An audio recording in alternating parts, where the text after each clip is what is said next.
மக்களின் நோய்களை உடனுக்குடன் குணமாக்கும் ஆற்றலை தமக்கு தந்துள்ள இயேசு கிறிஸ்து இறந்த மனிதனை உயிரோடு எழுப்பும் வல்லமையையும் கொடுத்துள்ளதாக மூத்த IAS அதிகாரி உமாசங்கர் தெரிவித்துள்ளார். கேள்விக்கென்ன பதில் என்ற விவாத நிகழ்ச்சியின் சிறப்பு நேர்காணலில் தந்தி டிவியின் தலைமை செய்தி ஆசிரியர் ரங்கராஜ் பாண்டேவின் கேள்விக்கு அளித்த பதில் அதை பார்க்கலாம். திரு தேவசகாயம் IAS மூத்த ஓய்வு பெற்ற ஒரு IAS ஆஃபீஸராக இருந்தவர். அவர் ஒரு கிறிஸ்தவரும் கூட. அவர் இந்த பிரச்சனை பற்றிய கருத்து சொல்லும்போது ரொம்ப வெளிப்படையாக சொல்கிறார்.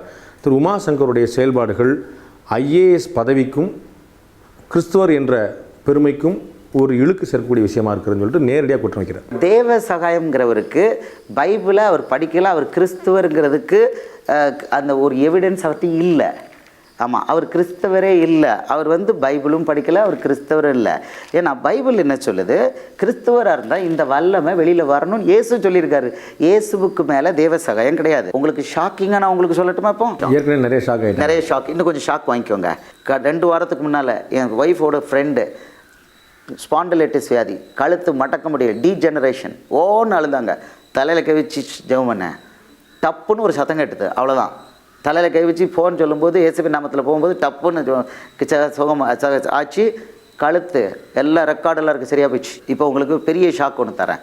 இயேசு சொல்லிட்டாரு, மகனே, இப்போ நடந்ததெல்லாம் ஏற்கனவே சொன்னபடி செய்கிறாரு. இப்போ சொல்லியிருக்கிறார், மகனே, செத்து போன பாடி நீ கை வைக்கும்போது உயிரோடு எந்திரிக்குங்கிறார்.